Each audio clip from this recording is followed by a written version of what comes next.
Hi all. இன்றைக்கி வந்து வீடியோவில் என்ன பார்க்க போகிறோன்னா வெரி ஃபர்ஸ்ட்டு ஸ்டிச் வந்து செயின் ஸ்டிச் தான். ஸோ இன்றைக்கி தான் வந்து நம்மளோட கிளாஸோட ஃபஸ்ட்டு டே.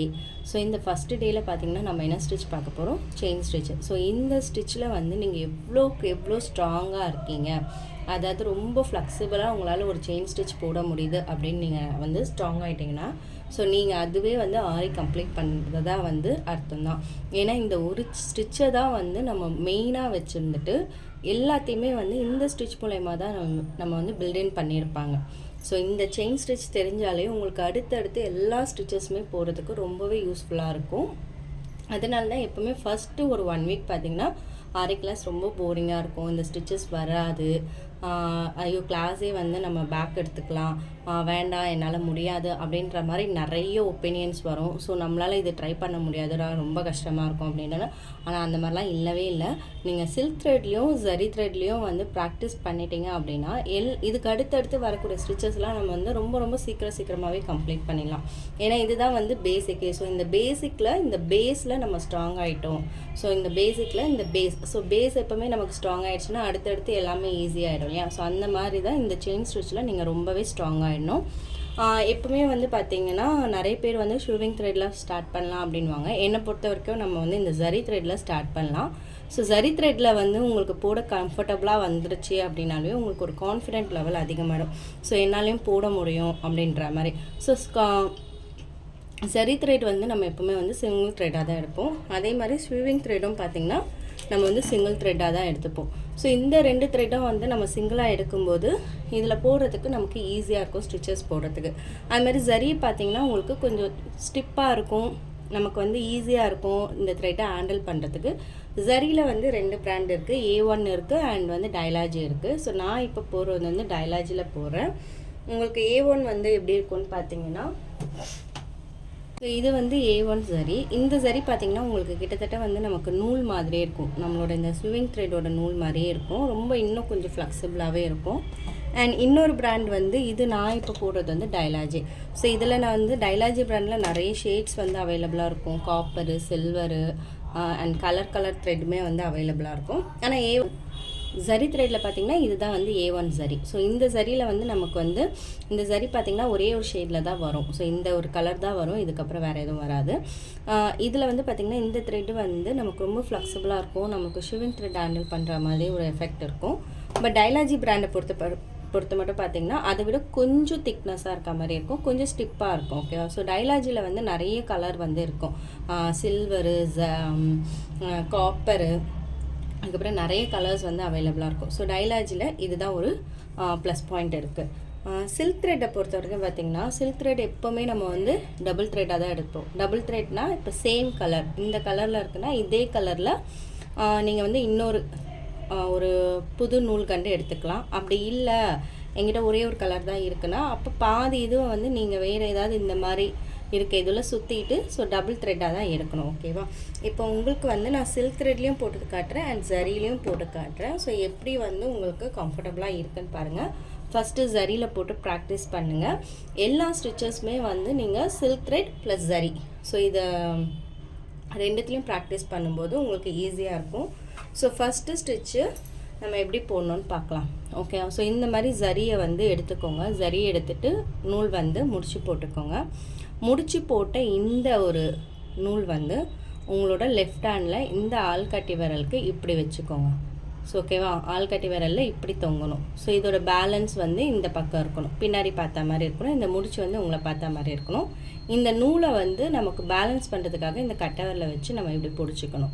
ஸோ இப்படி பிடிச்ச பிறகு இந்த பேக்கில் இருக்கு இல்லையா, இந்த நூல் வந்து இப்படி போயிடும். ஸோ மற்ற விரலுக்கு இந்த பக்கம் போயிடும். இப்போ இதுதான் ஃபஸ்ட்டு வந்து நம்ம ஸ்டார்ட் பண்ணும்போது நீங்கள் எங்கே வந்து நீங்கள் வந்து புதுசாக ஃப்ரெஷ்ஷாக நூல் எடுத்து ஸ்டார்ட் பண்ணாலும் நம்ம இப்படி தான் பண்ணுவோம். ஸோ இந்த மாதிரி எடுக்கும்போது நம்மளோட கை வந்து துணிக்கு அடியில் இருக்கும், அதாவது ஃப்ரேம்க்கு அடியில் இருக்கும். ஸோ ஃப்ரேம்க்கு அடியில் இருந்த பிறகு இதை நீங்கள் இப்படி தூக்குறீங்க அப்படின்னா மேலே உங்களோட கிளாத்லேருந்து தூக்கும்போது நீடில் இப்படி விட்டு இப்படி தூக்குவீங்க. ஸோ இப்படி தூக்கும்போது என்ன ஆகும்னா இந்த இடம் இப்படி வந்துடும், இந்த முடிச்சு வந்து துணிக்கு அடியில் நின்றும். நீங்கள் த்ரெட்டை ஹேண்டில் பண்ணுறது பார்த்திங்கன்னா இந்த மாதிரி தான் ஹேண்டில் பண்ணுவீங்க அதுக்கப்புறம். ஸோ இது வந்து உங்களுக்கு இன்னும் வந்து அடியில் என்ன ப்ராசஸ் நடக்குது கிளியராக அப்படின்றதுக்கு நான் நெட் கிளாத்தில் வந்து உங்களுக்கு போட்டு காட்டும்போது தெரியும். பட் ஆல்ரெடி நான் நெட் கிளாத்தில் போட்ட வீடியோஸும் இருக்குது. வேணும்னா நான் அகைன் வந்து கிளாஸ்க்காக நான் திரும்பவும் நெட் கிளாத்தில் போடுறேன். இப்போ ஃபஸ்ட்டு ஸ்டிச்சை நம்ம பார்த்துக்கலாம். ஸோ இங்கே தான் இருக்குன்னா நீடில் எப்போவுமே வந்து உங்களோட டிசைனை பார்த்தா மாதிரி ஃபேஸ் பண்ணியிருக்கணும். டிசைனை பார்த்தா மாதிரி அப்படின்னா டிசைன் வந்து இப்படி இருக்குது அப்படின்னா இப்படி இருக்கணும். ஸோ டிசைன் வந்து இப்படி போகுது அப்படின்னா உங்களோட நீடிலோட இந்த டிப், இந்த எட்டு போர்ஷன் இந்த டிசைனை பார்த்த மாதிரி இப்படி இருக்கணும். ஓகேவா? அகைன் உங்களுக்கு வந்து டிசைன் வந்து இந்த பக்கம் இருக்குன்னா அப்போ உங்களோட நீடில் வந்து இப்படி, ஸோ இந்த டிப் வந்து அப்படியே இந்த பக்கம் இருக்கணும். ஸோ இதுதான் வந்து பேசிக்கே. நீடில் வந்து டிசைன் எப்படி போகுதோ அந்த பக்கமாக தான் போகணும். ஸோ ஃபஸ்ட்டு வந்து நம்ம ஸ்டார்ட் பண்ணுறோம். ஸோ ஸ்டார்ட் பண்ணும்போது நமக்கு இந்த மாதிரி ஒரு லூப் வந்துடும். இந்த மாதிரி ஒரு லூப் வந்துடுச்சு இல்லையா? ஸோ இந்த லூப்பை வந்து நம்ம என்ன பண்ணணும்னா அடுத்து செயின் மாதிரி இங்கே குத்தணும். ஸோ இப்போ இந்த செயினோட லென்த்தை வந்து அட்ஜஸ்ட் பண்ணுறது நமக்கு அடியில் இருக்கு இல்லையா த்ரெட்டு, அதை நம்ம இப்படி இழுக்கும்போதோ செய்யும்போதோ முன்னாடி பின்னாடி நகர்த்தும் போது இதோட லென்த் வந்து அட்ஜஸ்ட் ஆகும். ஸோ இப்போ பெரிய செயினாக வேணும்னா நம்ம பெருசாக எடுத்துக்கலாம். இல்லை எனக்கு இந்த செயின் வந்து கம்மியாக வரணும், ஸோ டிசைன் வந்து செயின் பெருசாக இருந்தால் அசிங்கமாக இருக்கும். பட் ஸ்டார்டிங்கில் போடும்போது நீங்கள் எப்படி வேணாலும் போடுங்க. அதாவது கொஞ்சம் பெரிய செயினாக போட்டே கூட ப்ராக்டிஸ் பண்ணுங்கள். அதுக்கு அடுத்து நீங்கள் வந்து சின்னதாகிக்கும். ஸோ இந்த மாதிரி இருக்கும்போது இப்போ நீடில் வந்து உங்களுக்கு இந்த பக்கம் இருக்கணும். அகெயின் ஆப்போசிட் சைடு நீங்கள் குத்தணும். அதாவது இந்த டிசைனை பார்த்த மாதிரி இருக்கும்போது குத்திட்டு அடியில் இருக்க த்ரெட்டை உங்களுக்கு லெஃப்ட் சைட்லேருந்து ரைட் சைடோ இல்லை ரைட் சைட்லேருந்து லெஃப்ட் சைடோ எடுத்து இந்த நீடில் சுற்றி விடணும். ஓகேவா? நீடில் சுற்றி விட்டிங்கன்னா இப்படி தூக்கும். இப்படி இந்த துணியும் இந்த நீடலும் டச் ஆகிற இடத்துல தான் நீங்கள் உங்கள் நீடில் உங்கள் பக்கமாக இப்படி திருப்பணும். ஸோ உங்கள் பக்கமாக திருப்பி மெதுவாக நீங்கள் வந்து இப்படி தூக்கும்போது உங்களுக்கு அகைன் இன்னொரு லூப் வரும். இந்த லூப் வந்து உங்களை பார்த்தா மாதிரி இருக்கும். ஸோ அந்த லூப்பை திரும்பவும் நீங்கள் டிசைனை பார்த்தா மாதிரி நீடில் திருப்பணும். ஸோ நீடில் திருப்பிட்டு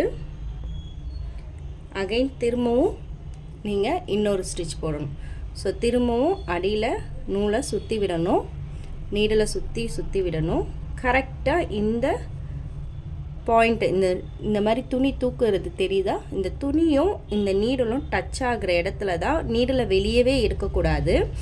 அந்த அடியில் கரெக்டாக அந்த எட்ஜுக்கிட்ட, துணியோட எட்ஜுக்கிட்ட நீடலோட டிப் இருக்கணும். அப்போ நீங்கள் அகைன் இப்போ இப்படி திருப்பி மெதுவாக இப்படி தூக்குனீங்கன்னா உங்களுக்கு இந்த லூப் வரும்.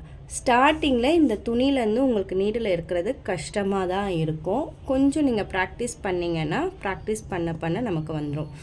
இந்த ஸ்டிச்சை வந்து நான் வந்து நெக்ஸ்ட் வீடியோவில் உங்களுக்கு நெட் கிளாத்தில் போட்டு சொல்லித்தரேன். அப்போ அடியில் வந்து என்ன ப்ராசஸ் நான் பண்ணுறேன் அப்படின்றது உங்களுக்கு தெரியும். ஸோ இப்படி குத்தணும், நூலை இப்படி சுற்றி கொடுக்கணும். சுற்றி கொடுக்கும்போது கொடுத்துட்டு இப்படி தூக்கும்போது நம்மளோட நீடில் திருப்பணும். அகைன் நீடில் நம்மளை பார்த்தா மாதிரி இருக்கும். அது திருப்பி டிசைனை பார்த்த மாதிரி திருப்பினீங்கன்னா இந்த லூப் வந்து செயின் மாதிரி ஃபார்ம் ஆகும். ஸோ இதுதான் வந்து உங்களுக்கு வெரி ஃபர்ஸ்ட்டு ஸ்டிச்சு. இப்போ நான் வந்து நாட் போடுறேன். ஸோ நாட் போடுறது வந்து நமக்கு அது வந்து செகண்ட் ஸ்டிச்சாக வந்துடும். அது வந்து நீங்கள் செயின் போட்டு ப்ராக்டிஸ் பண்ண பிறகு நான் வந்து உங்களுக்கு நாட் வந்து சொல்லி கொடுக்குறேன். ஓகேவா?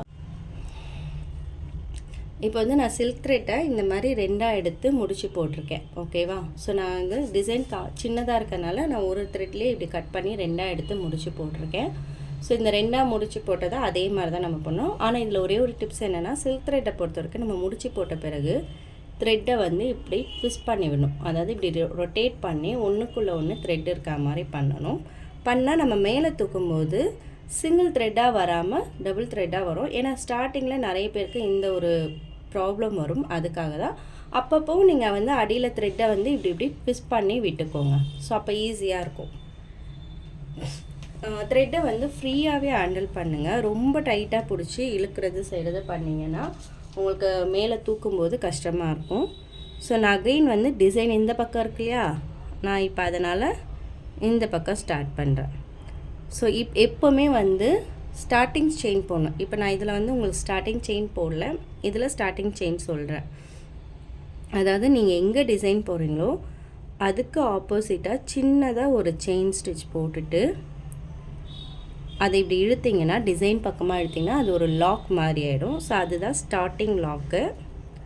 ஸோ அதுக்கப்புறம் நம்ம எப்போவுமே குத்தணும், நூலை இப்படி சுற்றி கொடுக்கணும், மேலே தூக்கும்போது திருப்பணும்.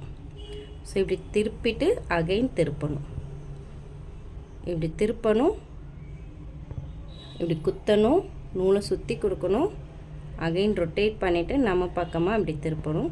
ஸோ இப்படி திருப்பும்போது உங்களுக்கு இந்த செயின் வந்து அழகாக ஈஸியாக வரும். ஸோ இது புரியல அப்படின்னா நான் அகெயின் இந்த செயின் ஸ்டிச்சே வந்து நெட் கிளாத்தில், நெட் ஃபேப்ரிக்கில் போடும்போது உங்களுக்கு என்ன பண்ணுறோம் அப்படின்றது தெரியும். ஸோ முடிஞ்ச அளவுக்கு ஓரளவுக்கு ஆல்ரெடி செயின் ஸ்டிச் தெரியும் அப்படின்னா ப்ராக்டிஸ் பண்ணுங்கள். ஸோ நாட் பொறுத்த வரைக்கும் நான் நெக்ஸ்ட்டு வீடியோவில் அடுத்தடுத்த ஸ்டிச்சஸாக வந்து நாட் தான் வரும். ஸோ நாட் வந்து அப்போ எப்படி போடணும்னு சொல்கிறேன் உங்களுக்கு.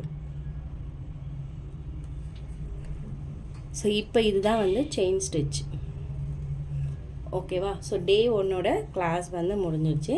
அடுத்து நம்மளோட கிளாஸ் எப்படி போகும், ப்ராஜெக்ட் எப்படி இருக்கும், என்ன அப்படின்றதெல்லாம் நான் நெக்ஸ்ட் வீடியோவில் உங்களுக்கு எக்ஸ்பிளைன் பண்ணுறேன். அதே மாதிரி பேசிக் கிளாஸில் என்னென்ன ஸ்டிச்சஸ் நேம்ஸ் இருக்குது அண்ட் அட்வான்ஸ் கிளாஸில் என்னென்ன ஸ்டிச்சஸ் நேம்ஸ் இருக்குன்றதையும் நான் அடுத்த கிளாஸில் நான் வந்து உங்களுக்கு அதை பற்றி எக்ஸ்பிளைன் பண்ணுறேன். ஸோ நெக்ஸ்ட் வீடியோவில் வந்து நெட் கிளாத்தில் போடுறதும் அண்ட் கிளாஸஸ் எப்படி போகும், நம்ம என்னென்னலாம் ஃபாலோ பண்ணணும் அப்படின்றத பற்றியும் நான் உங்களுக்கு எக்ஸ்பிளைன் பண்ணி வீடியோ போடுறேன். நெக்ஸ்ட்டு பார்த்தீங்க அப்படின்னா அட்வான்ஸ் லெவலில் போயிட்டுருக்கீங்க அப்படின்னா, பேசிக் முடிச்சிட்டிங்க, அட்வான்ஸ் லெவல் தெரியல அப்படின்னா அட்வான்ஸ் லெவலுக்கான ஸ்டிச்சஸ் வீடியோஸும் வந்து நெக்ஸ்ட் அப்டேட் பண்ணுறேன். அண்ட் நம்மளோட ப்ராஜெக்ட் பற்றி அண்ட் நம்மளோட சர்டிஃபிகேட் பற்றி இது எல்லாத்தையும் நான் நெக்ஸ்ட் வீடியோவில் அப்டேட் பண்ணுறேன். வீடியோஸ் கண்டினியூஸாக வந்துட்டு இருக்கும். நம்மளுக்கு மண்டே டு ஃப்ரைடே வந்து வீடியோஸ் போட்டுருவேன். சாட்டர்டே சண்டே அசைன்மெண்ட் ஒர்க்ஸ் கொடுத்துருவேன். எந்த ஒரு 1 வீக் ஸ்டார்டிங் ஒரு 1 வீக் ஆர் 10 டேஸ் நமக்கு கொஞ்சம் கிளாஸஸ் ஸ்லோவாக போகும். அதுக்கப்புறம் பிக்கப் ஆகிட்டிங்க அப்படின்னா ஒரு நாளைக்கு நம்ம 2 ஸ்டிச்சஸ்ன்னு சொல்லி நம்ம கம்ப்ளீட் பண்ணிடலாம். அண்ட் தேங்க்யூ ஃபார் வாட்சிங். உங்களுக்கும் ஃப்ரீ கிளாஸில் ஜாயின் பண்ணி ஆரிய லேர்ன் பண்ணிக்கணும் அப்படின்னு இன்ட்ரெஸ்ட் இருந்தால் கண்டிப்பாக என்னோடய சேனலை ஃபாலோ பண்ணுங்கள், சப்ஸ்கிரைப் பண்ணுங்கள். அண்ட் டிஸ்கிரிப்ஷனில் இருக்கக்கூடிய லிங்க்கில் வந்து வாட்ஸ்அப் லிங்க்கில் ஜாயின் பண்ணிக்கோங்க. தேங்க்யூ ஃபார் வாட்சிங்.